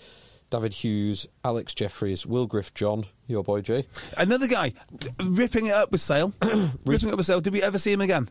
No. Reece Patchell, released. Phil Price, released. Tom Price, released. Lewis Rawlins, released. And Aaron Shingler, retired. That must be 50 players. Article in the rugby paper as well today, just about because thinking about the reality for most of those guys. Gary Graham is now without a club and has no job because he I thought he had a group for someone. Yeah, Carcassonne in France. However, the deal's been scrapped because on the last day of the season, it wasn't even points difference. It was on the head-to-head. They got relegated, so it's been scrapped. So Gary Graham. So the point is, this is professional sport. Also, he's a qualified electrician who works in nuclear power plants, so he'll be all right. He'll be okay. But it's a rough time. It's a rough time, and all the more reason why. Just when you think about these ridiculous rules, which have limited either the players' earnings or where they can play and the options they have, it must sting all the more. But by the way, I on this particular podcast, we've named 4 front row whose careers have absolutely crashed by going to Wales. Reece Carey, Will withdrawn, and maybe Thomas Francis hasn't crashed so much, but it's still, he wasn't winning Heineken Cups, wherever he's gone. And the boy hooker / prop went to Dragons, who I mentioned at the top of the show. What's his name? Greg Bateman. Never to be seen ever again. Here is another question. What do you know about Ralph Rimmer? Ralph Rimmer. I know something, but only what you know. He's a new independent advisor appointed by the government to work on the future sustainability of rugby union. So the first question, I mean, there's many questions, isn't there? But the first question is, why does the government need a independent rugby union advisor? Good question. That is the most pressing question here. I don't know how to feel about this. I know rugby is not being governed very well, and there's lots of things going bad, but does the government need to get involved? This is exactly it, right? Exactly. What is going on? Why? It's just, I mean, if there was a group of people who I guarantee do not have the solution to rugby, it would be the government. But it's weird. Ever since COVID, I never even heard really of the Department of Sports, Media and Culture. I mean, they meant nothing to me. And that's how it should be. I don't really want to know. I don't really want government departments too involved in my life in any form. Particularly when it comes to like what I do on a Saturday on a field. I just don't need the government involved in that. But since COVID, it's like we basically listen to everything these guys say. Yeah. I wonder if that's because it's like a dependency culture. They needed so much money from the government, they needed so many favours, they needed to keep the game afloat, and all of a sudden you've got this sort of weird relationship with them. The government do not need to appoint Mr. Rimmer, whoever he is. He might be the best guy in the world, but if he's that good, just get Rugby to employ him directly. But why? I mean, actually, and why do we need... More to the point, this can't be the best guy. This simply can't be the best guy. If you wanted to find someone with some unique ideas about the game... well, you'd ask us. You would simply ask us. There's no way the government has the resources or the time or the dedication to actually really research who is needed. Do you know, if they're really serious, they'd get someone like Mark Evans. That's who they'd really get. But again, that would be a waste because you want Mark Evans actually in the game. And is this guy getting paid? I mean, how much of my tax money is going to this guy? Yeah. Well, he won't be doing it for free. Yeah, probably. It can't be. Why is taxpayers' money going towards this? It is ludicrous. It's ludicrous that the rugby authorities are so incompetent that the government feels it needs to... Why do they feel they need to hold rugby's hand? I don't know. I mean, that is... There's so many things wrong with itself, and the fact that... I mean, do the RFU have a choice in this? Have they said, yes, please, the government, please bring someone in? I have no idea. They may have done... Or does this get... Or is this because the government had all the loans to all the clubs, they've now got a justification for just going, look, we're putting our own guy in there? To sort I've got no idea. I genuinely have no idea. Either way, whichever way round it is, it's that alone is justification for some. Well, not even somebody, but some people to fall on their swords. Yes, get the hell out. Yes, that's a really good point, isn't it? If the government are having to divert time from things like, I don't know, defence policy and health policy to appoint someone to tell you how to do your job, you might need to leave your job. I think that's a very, very fair thing to say. I mean, the government should not be involved in this one bit. I don't want Mr. Rimmer involved unless he's through one of the legitimate rugby channels. The government is not a legitimate rugby channel. I hope it never becomes a legitimate rugby channel. State rugby. Well, mind you, state rugby. State-sponsored rugby. State-sponsored rugby's done all right in Ireland. Yeah, that's actually worked really well in Ireland. Romania, the golden years were state-sponsored. Yeah. Maybe we want it state-sponsored. Maybe I've got it all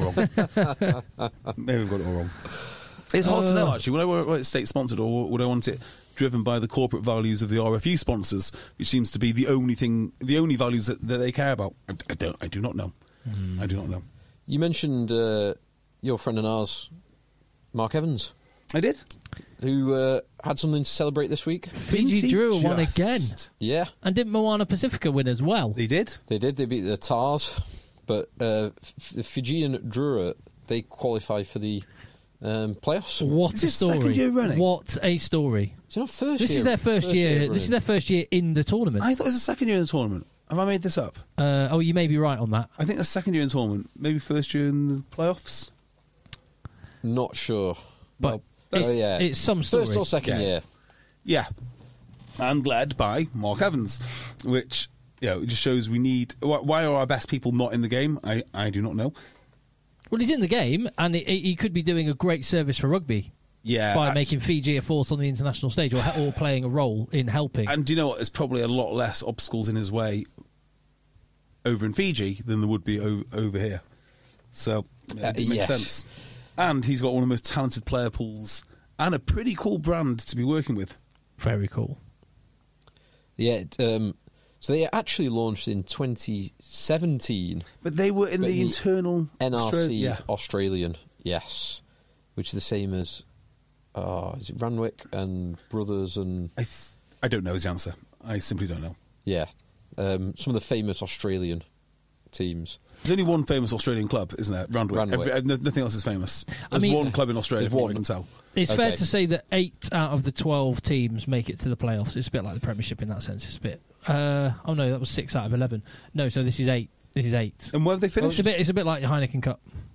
Yeah. So it's not... So to come 7th out of 12... it's good. Hey, they're in the playoffs. That's great. Yeah. And I think they'll play the... How does it work? Oh, they got...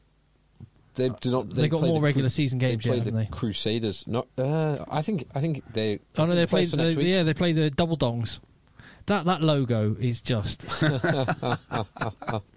the Drua travel to the Double Dongs. Yes, my beloved Hurricanes just missed out on the top 4, so don't get a home semi-final. So they'll play the Brumbies.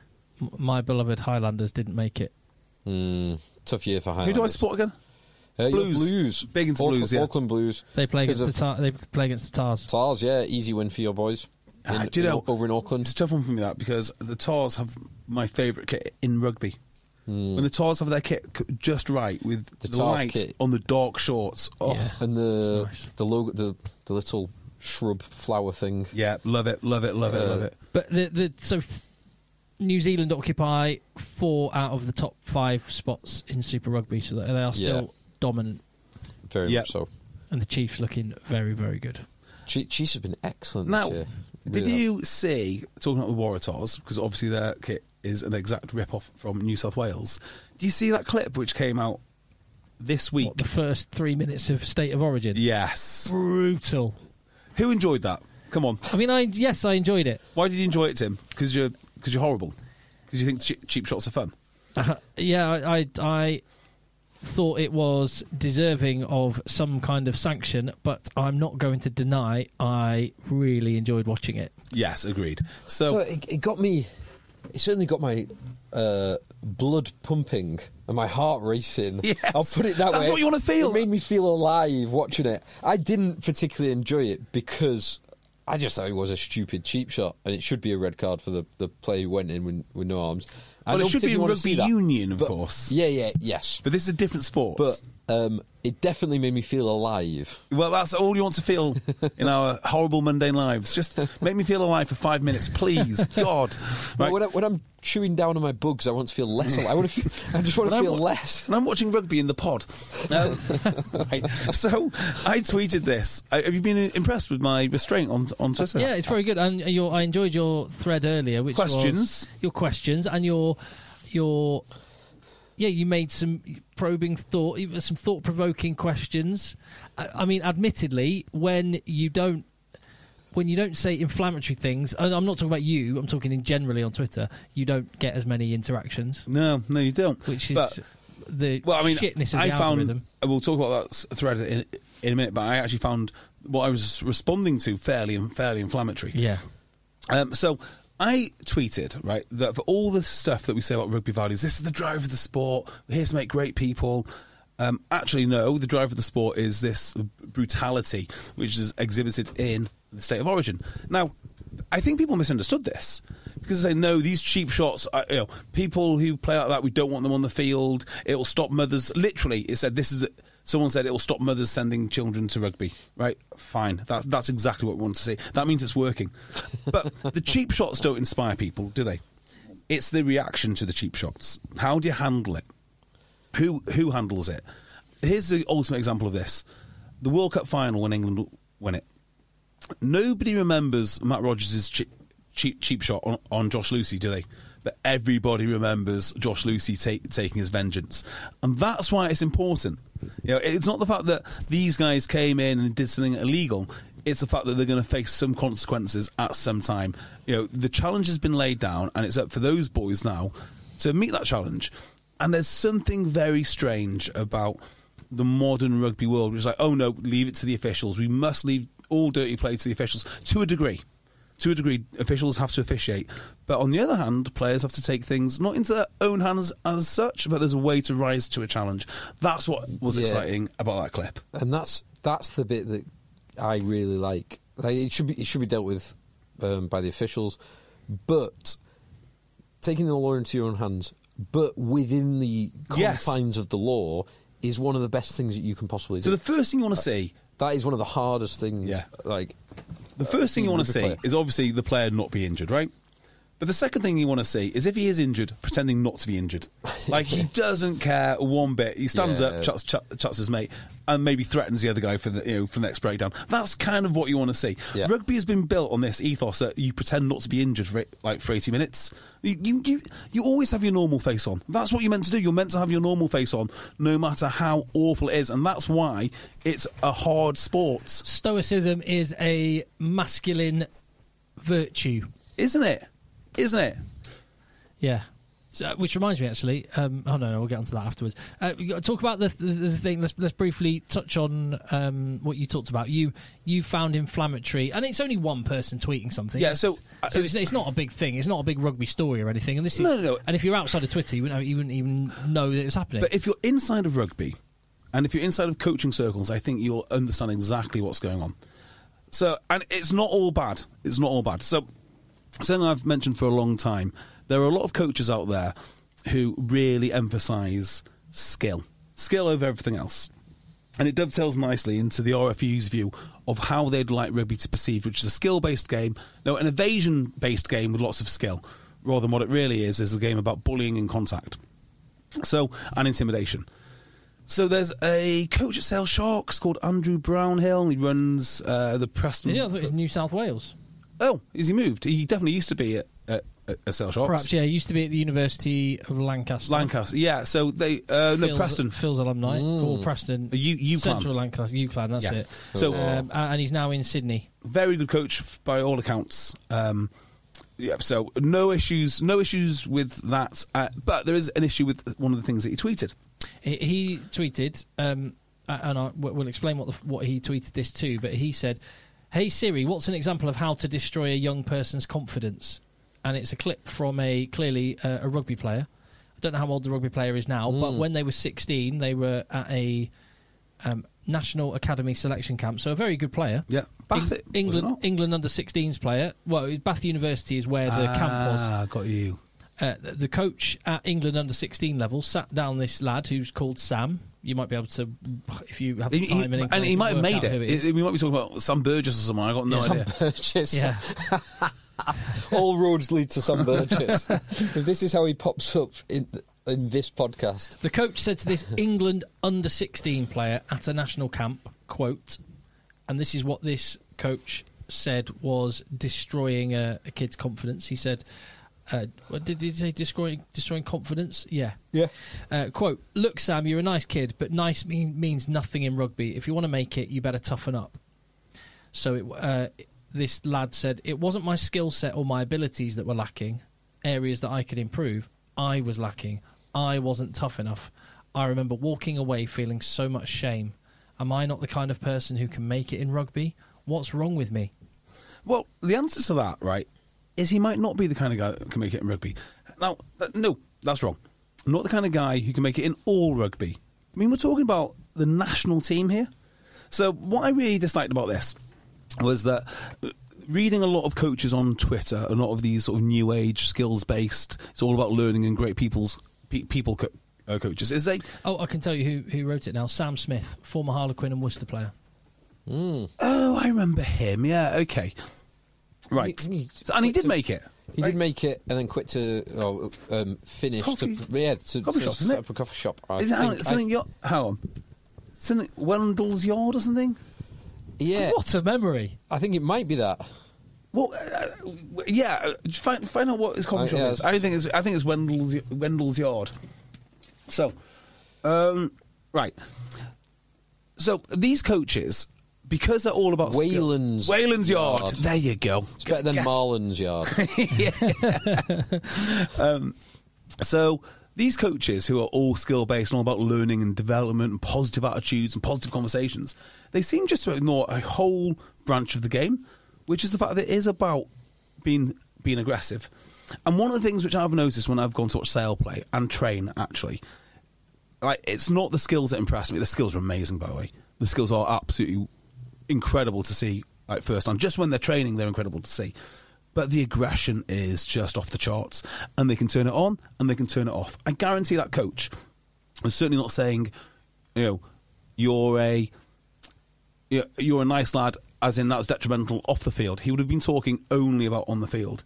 And it is so important that you are aggressive. I mean, look how militaries are trained. They always talk about, like, aggression first. Now, it doesn't necessarily mean you need to be throwing punches, but you need to be aggressive. There's no two ways about it.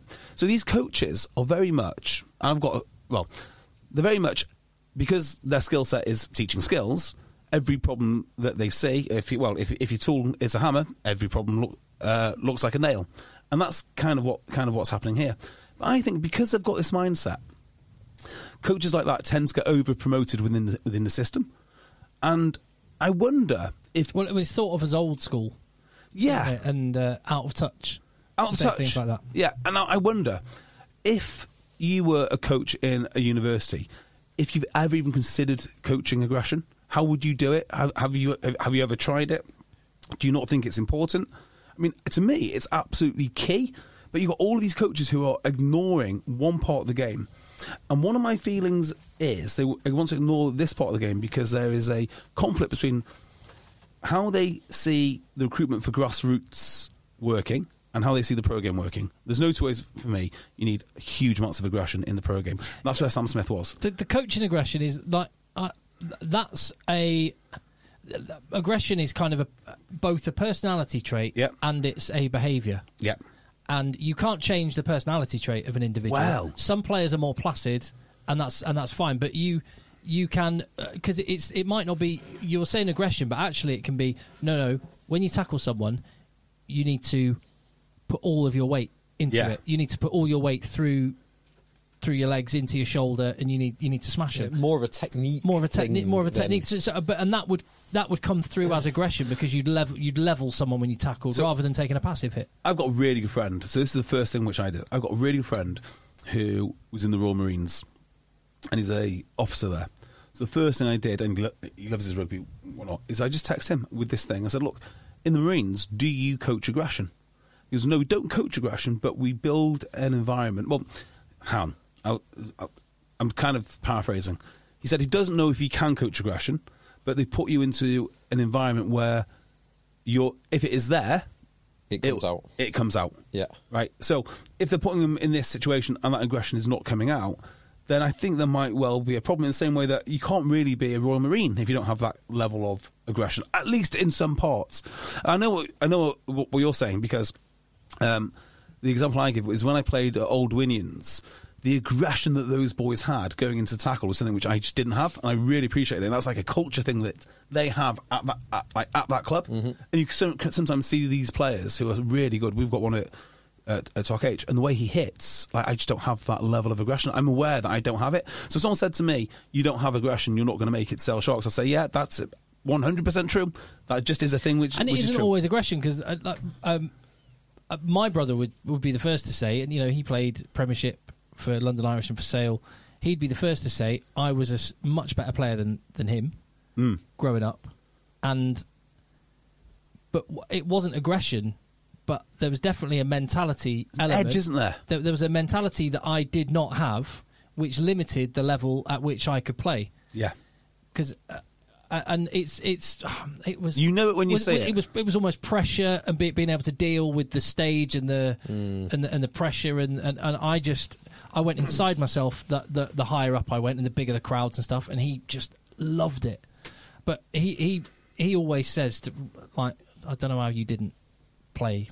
If I managed to play, he's 6'6". Yeah, I mean, there's a slight physical. There's fewer people of that size, but definitely there was something that I didn't have that meant that there was a ceiling to where I play, and I think that could have been the case for this Sam Smith guy, and it could be the case for many players. And that's okay. And a coach, if a coach sees that and has the experience and knows that, then giving a player that information, as in the thing that's going to limit you, is X or Y. Yeah, why is it crushing to tell a player the truth? Because that's what this coach did. He told the player the truth. Now, the feedback I got directly from Mr. Brownhill was like, "Oh, well, that's just lazy coaching." And I thought, well, I don't know how else I'd phrase that. I mean, I'm not sure it is, because of there are certain characteristics that you can work on. Exactly your point, Tim. Aggression, it does potentially fall into both, but I'm taking it as the meaning of the kind of natural characteristic. It's like someone telling me that I'm never going to play in the NBA because I'm not 6 foot. I'm 5'8". Like, I know that. You don't need to tell me that. That I'm never going to run a sub 10 second 100 meters. Like, is it harsh to tell me that I'm never going to run a sub 10 second 100 meters? No, it's a fact of life. Yeah, like, it's that kind of like matter of fact statement. That's not lazy. I don't think it's lazy at all. I can't see why that would be lazy. I see why it doesn't. So I think the RFU would love people to shut up about aggression, because it does two things. If we're talking about aggression all the time, I don't think there's many women that want to come into the the ladies' game. And I think there's you look at the tackle law changes, that's definitely a way to sort of de-risk the game and de-masculine it, so it opens it up to more people that don't necessarily want that really aggressive contact type sport. And there's 100% a move away from that. That's why they want touch, that's why they want all these other things in the participation side of the grassroots game. I understand it, that's what they're doing, but it means that you get these coaches elevated who only talk about skills and they completely neglect the other parts of the game. And when you go and play, right, that's interesting. Yeah, when you go and play an Old Winions or a West Hartlepool, so you're self-selecting the characteristics you want to promote, and you're deselecting traditional or alternative elements. Yeah, if you're just focused on your skills and you come up against West Hartlepool, who we played earlier on the season, you're going to get your head kicked in. Simple as that. Like, we are a skill-based team in Didsbury. We got battered by Oldham twice because they were aggressive and we didn't meet that challenge, and that's something which you've got to learn as a team. These things are, if you have the aggression, you get over the game line, by all means open up your skills book, but you need that aggression first and foremost. The thing that kind of because I mean you've just got me thinking now, and the thing that I have an issue with about this is there's talk all the time about, oh, we need diversity and all the rest of it, but you kind of not that diversity. No. So some people might call it old school, some people might call it archaic or whatever, but it's still on the spectrum of the different flavours that coaches can bring to rugby, the influences that some people need at whatever level, and if you're just sweeping that out of the way, you're going to lose a massive something. Well, I think we already have. Yes. Well, ultimately, this happen. It's a contact sport. Rugby is a contact sport. Imagine telling a boxer he doesn't need aggression. I mean, you need aggression. You need incredible skill sets. You need lots of speed. You need lots of. But you do need aggression. And I can't. You need agility. You need reaction, but you need a lot of aggression. Yeah, and I don't know how could you say to a boxer, like, by all means, just work on your skill. Don't worry about the aggression. You'll be a good person. Like, it just doesn't make sense to me at all. So the RFU don't want to be promoting that. The thing I did find a little bit egregious about this was the fact that it was intrinsically bad that a coach had fed back you're not aggressive enough because it destroyed his confidence. Well, first of all, the point of a team sport is not to look after everyone's confidence, is it? The point of the team is to make the best team. And what I might add to Sam Smith as a 16-year-old, and it's brutal, it's tough. 16, I've got my son going through the DPP process with Sale Sharks at the minute. It's brutal on these lads. Yeah, but it's necessary, but brutal. But what I might also add to Sam Smith is not only as a 16-year-old, and this is tough for anyone. I found myself in the same situation Sam Smith's in, not a national camp, but Southwest. I got cut, and I took it really badly. I would say not only was he not aggressive enough, he wasn't resilient enough either. Well, this is interesting, right? So, would they say that we destroy a kid's confidence if we said your passing's not good enough, you'll never make it? I mean, the never make it bit is a little bit silly, but I'd need to hear the actual conversation. Or you're just not big enough, you'll never make it. Because if he's 60 kilograms, it wouldn't matter how aggressive he was. You know, there are certain things that are... Depending on the position, of course. 60. Well, I looked at the smallest rugby player and they're 74 kilograms. Yeah. So 60 kilograms is not doing it. But 60, if you're 60 at 16, you'll be fine. If you're 60 at 22... Not happening, is it? You're not making it. It's not going to happen, right? You'd be a better jockey than a rugby player. Yeah, exactly right. So there are some prerequisites that you have to meet. But the implication was you are bad because you mentioned this one thing and that destroyed their confidence. If I had a criticism of that conversation, and maybe the DPP, I don't know how they do it, it's maybe not that you made the kid less resilient, but you've not taught them to be resilient in the first place. So what's the quote? You prepare the kid for the road, not the road for the kid. So if the kid is not that resilient, maybe they shouldn't be in the DPP to start with. You know, maybe they shouldn't be exposed to top-level competitive sport. Go to your club. There are loads of ways to play rugby. And if Sam Smith wasn't... I mean, he was, so we can ignore that because he played professional rugby. And I hate saying Sam Smith, there's actually... It's just that it's this quote. There are loads of rugby players that I've met who are incredible rugby players, skill-wise, but they just don't have that extra mental, and there's nothing wrong with that. That's why we have leagues. There's nothing wrong with structures. that. And just to bring it back round, that's why I play at level 7. I'd actually say that there's probably, and we've talked about this before, and we mentioned Jonathan Haidt and all sorts of things, and the coddling of younger people. It's one of the things that rugby actually. It's one of the reasons why if you're a parent, get your kid playing rugby because it prepares them for life. Yeah, and that resilience, which is probably on the decline, if we're honest. And this is easy. You can't help but sound middle-aged and like, not as good all the young people these days. But I think there's in the basement. I think there is hard evidence to back this up. Levels of resilience are declining. Yeah. And I'm going to talk out both sides of my mouth here. I do actually think that it is not good to have all these kids going through DPP programs and going through academies so young. I think too many are too early. Yeah, I think it is a race to the bottom to get early. Like football now, so many kids get taken on at 4, 5, 6 for a few months. I think rugby's not there. No. So the way rugby does it, and I'm just talking about Manchester now, is and Broughton Park, the under-15s team had like 10 or 11 guys in the DPP programme, but there's like across Lancashire, Cheshire, and this is going over to Merseyside and North Lancashire up to Preston and all anyway. So it's a big area, and there's probably 300 kids that have been selected, and they get extra coaching. They still play for their clubs. They still train for their clubs in the week. They just go and get coaching every fortnight for the whole season, and then they play some games. And now they've cut it down to, I think, about 40 or 50 guys for the whole area. So 250 of those lads are kind of haven't been told, right, you're not good enough, you're gone. It's like, okay, we've had to make a choice. Mm-hmm. We'll have another look at you next season. But they've had the whole season just doing training, and now it's been cut to how many of the Broughton Park lads are in the last 40? None. Really? Yeah. Bloody hell. Well, at least you don't have the problem that Leicester Tigers have with their England internationals now. So I'm very, very proud of all of the lads, and what I'm really most impressed with, we're talking about resilience, is how they've all gone, right, that's it. I'm on it this summer. So some of them are going, I'm getting on. I'm going to be in the gym for the next 3 months. Yeah. Some of them are like, right, I'm going to just pass 50 passes off each hand every day, and they're all going, right. It seems to be like, right, I'll show you. Yeah, good. That is good. Which is what you want. Yeah, that's exactly what you want. And that's the sort of stuff as a coach you can help and facilitate, and show me that energy. So I thought it was really interesting that you spotted it, because JB, only 2 people even tweeted or quote tweeted the tweet in question. So it's not a...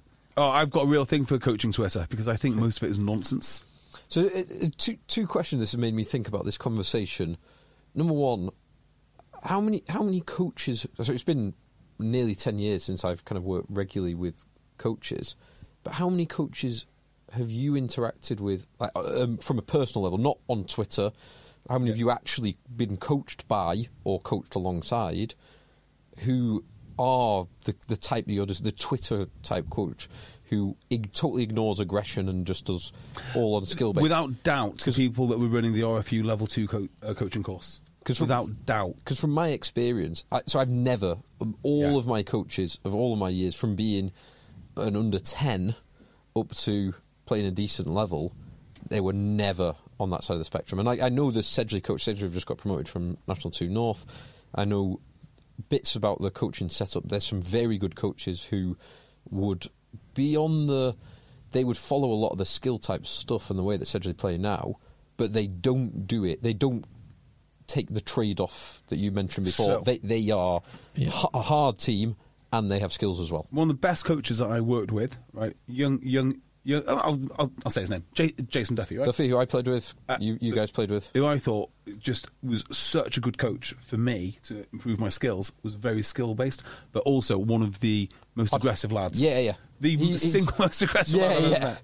Playing with him was brilliant and also a nightmare because he's so mouthy and so aggressive and could back it up. It's hard as nails. Director of rugby at Talk H, a phenomenal coach. In fact, probably more knowledgeable than even Duffy. But when he plays, you can't contain him. You can't contain him because he's just super aggressive. Yeah. Now, Duffy, I think it's a very... my perception is there is a very small minority who are too far down that. Well, I think what happens... It probably balances off. Because certainly the coaches that I played most of my rugby under were arguably too far down the other way. Well, I think what happens is if you are actually coaching in a rugby team of a high level, you've probably come from as a high level player. Yeah. If you're not that high level player, but you're going down the coaching route, and you think, oh, how do I do this? Well, let's go to the RFU. That's when you start to develop this. We need great people sort of attitude. But I do know quite a few coaches now, because like we're 10 years on from when you were playing regularly, and it's a lot more prevalent. It's a lot more prevalent that we need. That same coach, Jason, will regularly say now about his team Broughton Park when he was there. We're here to produce great people too, and we've had lots of arguments about that. It's like no. You produced a rugby player.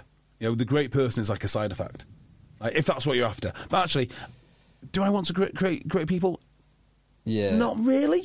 Did you read the Sale Sharks announcement? I'm sure it was this one. I've read it in the last week. I'm sure it was Sale Sharks announcing Toulouse Vianu. Yes. Which said... I knew the... Just the press release, there was a statement in there that was like, well, first of all, he's an absolutely brilliant a human being, I think it was. Was this from Sanderson? Of course it was. So Sanderson has signed Manu Tuolangi purely on the strength of his personality. That was a quote. As a human being, he never even spoke to Simon McIntyre about rugby, which I think is borderline. I mean, that's like negligent. Yeah, it is. Isn't it? Who else is he nearly signed? There's someone like said, "Wait, Alex, wait. Have you asked him if you can play?" I heard this bloke was just speaking so well outside the co-op in Chorlton. Yeah, he's such a good human being. I think this is lies. I mean, it is obviously lies, isn't it? Alex Anderson is definitely talking about rugby. It made me think about, we always joke that the All Blacks were tricking everyone. When they said you got to clean the changing room, and like the All Blacks never clean they did one photo shoot where they were cleaning the changing rooms, and now every team spends half the time cleaning changing rooms, and the All Blacks are practicing their line out. Exactly. The no dickheads policy, I think, as well. It's a complete cop. It's a lie. The All Blacks are getting all of these like aggressive animals out of the other teams so that they can have all of the aggressive animals in their team. Their actual rule is only dickheads. Only dickheads. Oh, we have no dickheads here. Aaron Smith has so much testosterone in him that he needs to relieve some of it in airport bathrooms. I think I might know where some of this comes from, this deception. So you get RFU level 1, which is kids, RFU level 2, which is adults, RFU level 3, which is like it might be close to a degree course. Yeah, you have to be coaching a team. Yeah, you got to be coaching a team. It costs about £700. It's a big old qualification level 3, and then you get level 4. Do you know about level 4? There's only that is invitational. You get invited to do it. So I know somebody who was doing level 4, and I won't mention his name, but he is a coach. He's still a coach now. Stuart Lancaster. And on the level 4 coach was Ali Heeper. Yeah. So they got all these Premiership coaches, because that's effectively who does this, Premiership coaches. They're all in a room. And he said that we were all just lying to each other because no one wanted to give away what they actually did. So Ali Heap is saying, yeah, well, as Exeter, we just play what's in front of us, really. I mean, we empower the boys to make... And, Exeter are, the most systematic team in the Premiership. The line-up forwards have got the first 5 line-outs written on their hand.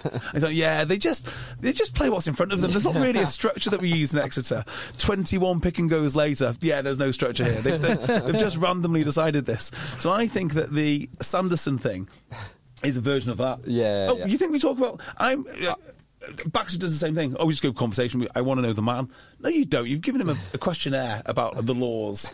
And scenarios, what would you do here? Can you memorise this play? That's what you've done. It's just lies. It's all lies. It's misinformation, disinformation. It's complete disinformation. Sanderson's lying to us when he says... Yeah. He said, can you believe Manu Tuilagi just happens to be the greatest person Sanderson's ever met?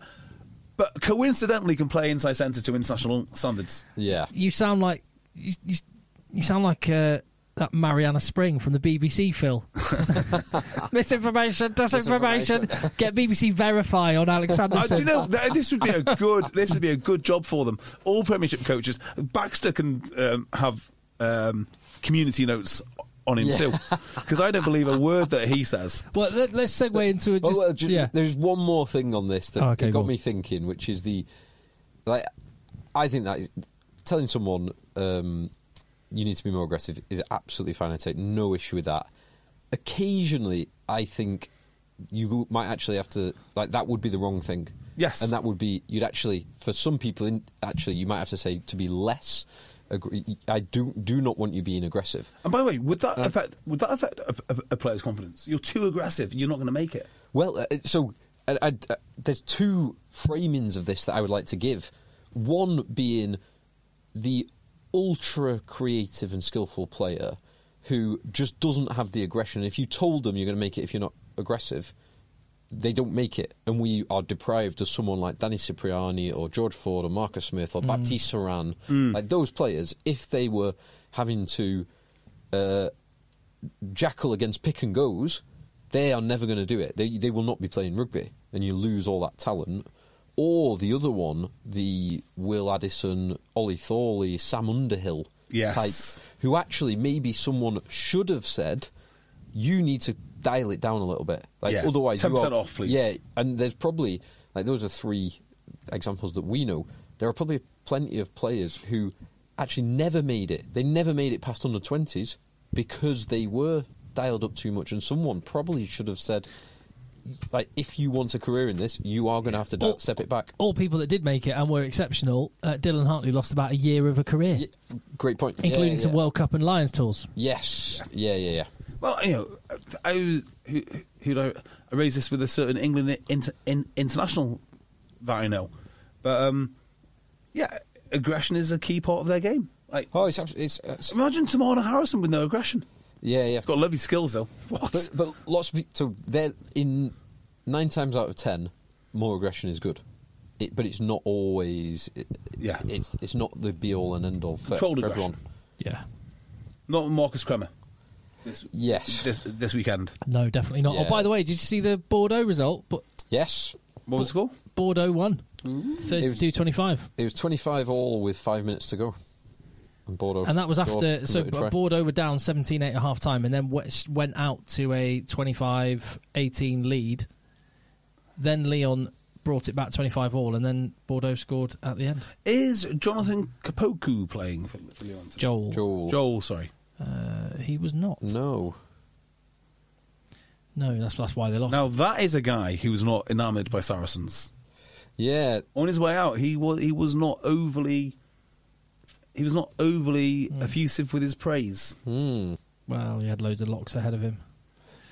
He did. They were fairly stacked in that area. Yeah, they were stacked. Let's just wrap up then. You just reminded me mentioning Mariana Spring and BBC Verify and stuff.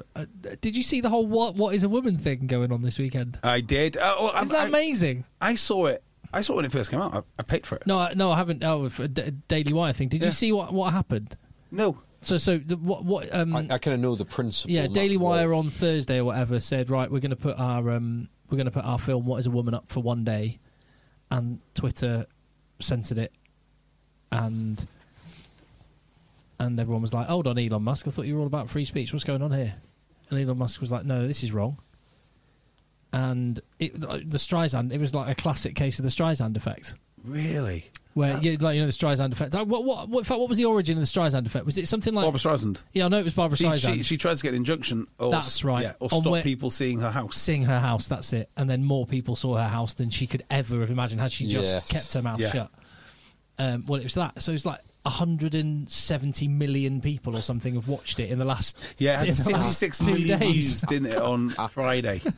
Bearing in mind that that's more people than watched any Marvel movie. It's quite incredible. So I watched it when it first came out. In an opening weekend. Wow. Yeah, I watched it when it first came out, and I thought, I mean, it's okay. It's quite amusing. You know, it is very amusing.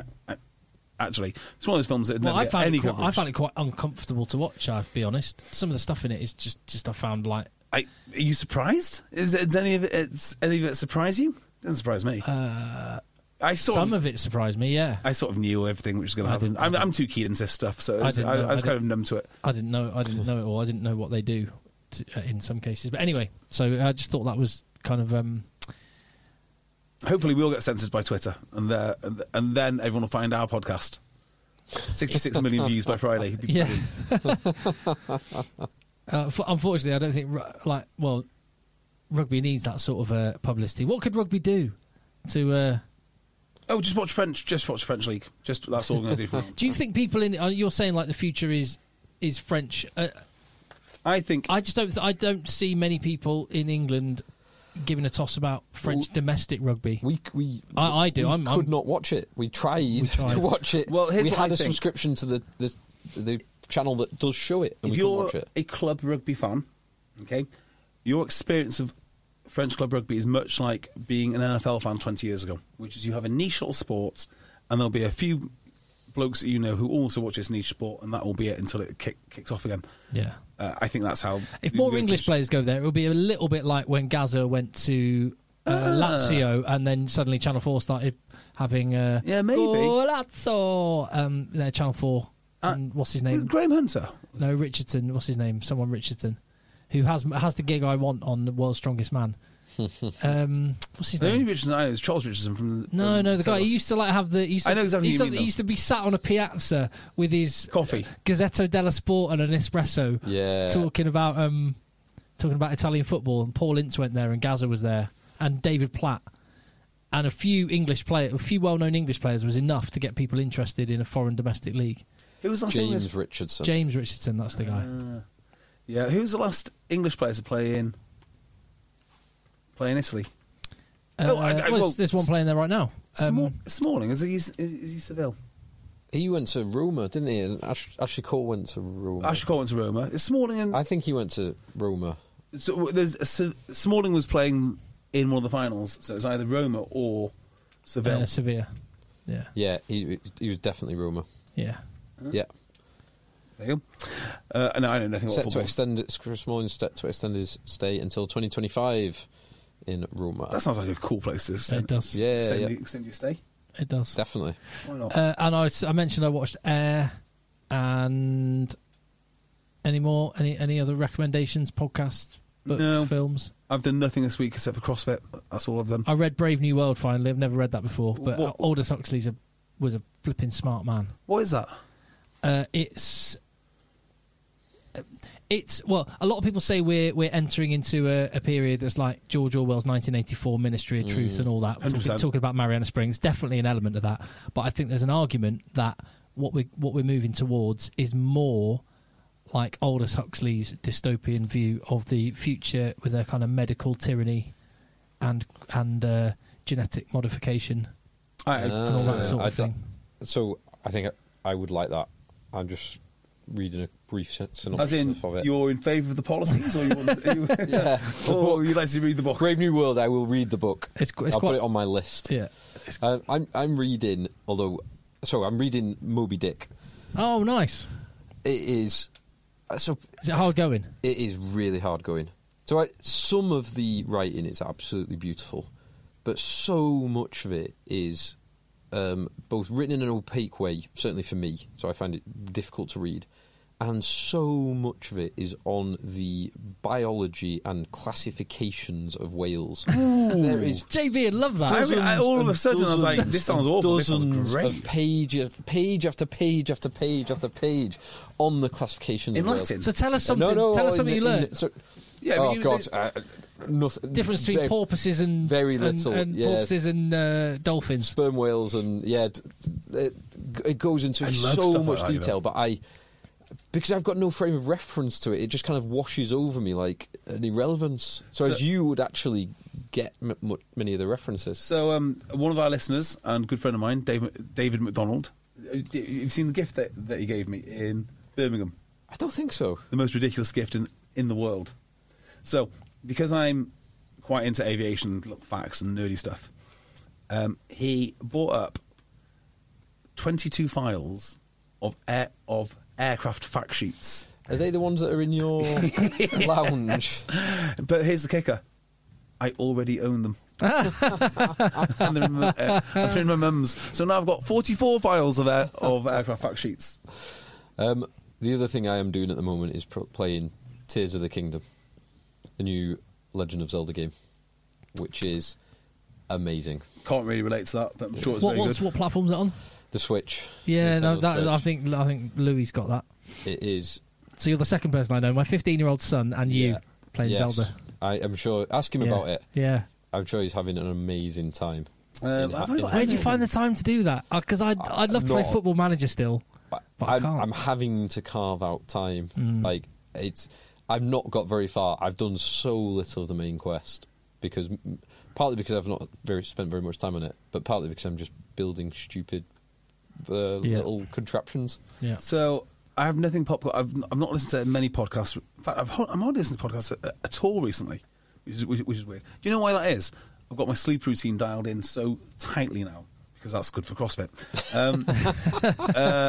That I don't go to sleep with podcasts for the first time in 15 years. I just go to bed, which is really a good strange. idea. I think it is a good idea. I make my kids leave their phones downstairs on a school night, and I wish I should do the same. Well, somebody was mentioning today on some Instagram reel or some such thing, and I think I'm going to try this. He has two phones. I think it's Chris Williamson, actually. And he said he has two phones. One has his Instagram, all his social media on it, but it's got no SIM card, and he just has it in the house. It's just Wi-Fi, so no one can contact him. Yes. And then he has his main phone, so you can WhatsApp, you can communicate, you can do emails, but there's no social media on it. I thought, that seems like a good sort of way to go forward, because I can spend hours. Well, I have my work phone and my personal phone, and when I'm working, I just don't have my personal phone with me. Yeah. So my work phone has got no social media, no nothing. It's got work WhatsApp, but that's it. So it's just business. Yeah, so I've done no interesting podcasting, I've done no interesting reading, but I will give you a pop culture reference, I guess. So I've been out this weekend, exploring the delights of Manchester, and there is a proliferation. I mean, first of all, the dress code out in town has just gone downhill. No one has any pride in how they look now. Like, the amount of lads that are out this weekend, in particular young lads, I mean, I get it's just the fashion. Nobody wears shoes. Their shoes are gone, so just forget shoes now. Scruffy T-shirts. I mean, I'm not talking about properly faded scruffy T-shirts. But the smartest guys out in town now are probably the guys that have got tattoos from, say, their like a full sleeve, occasionally all the way up the back of their head, neck, ears. But they actually will then wear shirts and have their teeth done and have a bit of pride in their appearance. So it's like the heavily tattooed crowd with lots of pride in, at least some pride in their appearance.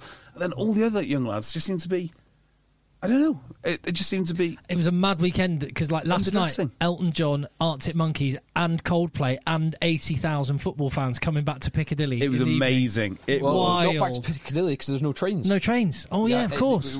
It was nuts. I was in town yesterday. Yeah, I was in town. It was great. It was nuts. It was, it's like the OK Corral. It was brilliant. Would have been absolutely bonkers. Yeah. One pod for me. Yeah, go on. Because I was going to say I need one, because much like JB, you spent hours just like working on a boat.